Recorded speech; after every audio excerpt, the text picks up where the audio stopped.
Hello বন্ধুরা, welcome to a new video. আমি মৌসুমি। তো আজকে আবার তোমাদের সাথে চিকেনের একটা নতুন রেসিপি শেয়ার করব। তো চলো ভিডিওটা স্টার্ট করা যাক।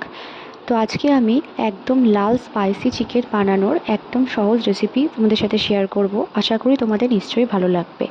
তো এখানে আমি নিয়ে নিয়েছি প্রায় 400 গ্রাম মতন চিকেনটাকে কিন্তু আমি খুব ভালো করে ম্যারিনেট করে আধ ঘন্টার জন্য রেখে দিয়েছিলাম। ম্যারিনেশনের জন্য প্রথমে নুন, হলুদ, লঙ্কা গুঁড়ো দিয়ে খুব ভালোভাবে মিশিয়ে কিন্তু রেখে দিয়েছিলাম। লঙ্কা গুঁড়োটা একটু পরিমাণে বেশিই দিয়েছি, কারণ যাতে কালারটা লাল হয় আর স্পাইসিও হয় টেস্টে। তো এবারে খুব ভালো করে কিন্তু আমি এখানে মিশিয়ে নিচ্ছি চিকেনটাকে। তো আমার ম্যারিনেশন হয়ে গিয়েছে। এবারে আমি কেটে নিচ্ছি একটা গোটা পেঁয়াজ আর একটা টমেটো দেব। তো পেঁয়াজটা এইভাবে আমি কেটে নিয়েছি ছোট ছোট করে, আর টমেটোটাও কিন্তু ঠিক এইভাবেই কেটে নেব। এরপরে কিন্তু মশলার জন্য গ্রেভির জন্য একটা পেস্ট রেডি করব। তো প্রথমে আমি এখানে কড়াইতে তেল গরম করে নিচ্ছি। তেলটা একটু বেশি পরিমাণে নিচ্ছি, তাহলে কিন্তু বেশ স্পাইসি হয়। তো সবসময় এরকম বেশি তেল দিয়ে তো খাওয়া উচিত নয়, তবে মাঝে মধ্যে খাওয়া যেতেই পারে। তো দিলাম একটা গোটা গরম মশলা ফোড়ন, আর কেটে রাখা পেঁয়াজটা একটু ভেজে নেব। পেঁয়াজটা একটু বাদামি কালার হলে, একটু বাদামি হয়ে আসলে, গোল্ডেন ব্রাউন কালারটা এলে ওর মধ্যে কিন্তু টমেটোটা দেব। ততক্ষণে আমি কিন্তু মশলাটা রেডি করে নিচ্ছি। তো টমেটোটাও কিন্তু দিয়ে দিলাম। টমেটোটাকেও একটু ভাজা ভাজা করে নেব।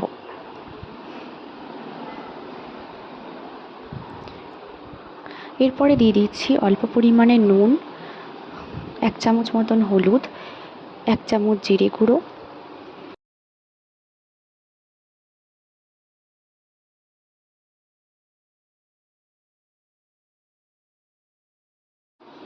এক চামচ ধনে গুঁড়ো, আর লঙ্কা গুঁড়ো 1 চামচ। আর যে মশলার পেস্টটা রেডি করব সেইটা দেব। তো সব কিছু এখানে অল্প করেই দিয়েছি, কারণ ম্যারিনেশনের সময়ও কিন্তু সব মশলা ব্যবহার করেছি, তাই বেশি যাতে স্পাইসি না হয়, তো ওই জন্য কিন্তু অল্প অল্প করেই সব দিচ্ছি। তো নুনটার পরিমাণটাও ঠিক রাখতে হবে।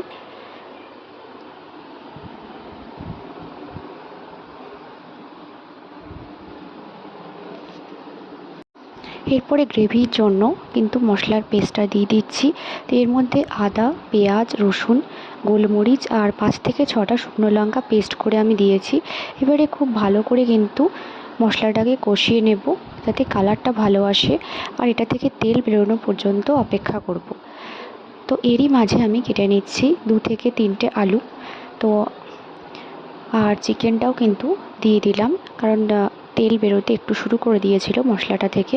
তো চিকেনটা দেওয়ার পরেও কিন্তু আরেকটু ভালো করে কষাবো। তো যত বেশি কষাবো ততই কিন্তু টেস্টটা ভালো আসবে, আর কালারটাও কিন্তু ভালো হবে। তো আলুগুলো কিন্তু আমি এইভাবে কেটে নিয়েছি, আর ভালো করে লাল করে কিন্তু ভেজে নিচ্ছি। তো বাঙালিদের চিকেন তো আলু ছাড়া একেবারেই ভালো লাগে না। তো আমি কিন্তু চিকেন করলে আলু দিয়ে থাকি প্রায়। তো চিকেনটা কষতে কষতে দেখো তেল বেরোতে কিন্তু শুরু করে দিয়েছে। তো আমি জলটা দিয়ে দিলাম।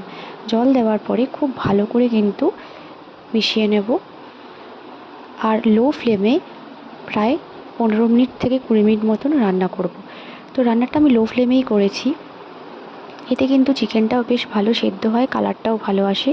আর এরপর এর মধ্যে কিন্তু ভেজে রাখা আলুগুলো আমি দিয়ে দিলাম, আর আলুগুলো দেওয়ার পর আবারও ভালো করে মিশিয়ে নেব, আর ঢাকা দিয়ে 15 মিনিট মতন রান্না করব। চিকেন এমনি তাড়াতাড়ি সেদ্ধ হয়ে যায়, তবে একটু ভালো করে কিন্তু আমরা সেদ্ধ করে নেবো, যাতে আলুটাও হয়ে যায় সেদ্ধ। কালারটা কিন্তু খুব সুন্দর এসেছে।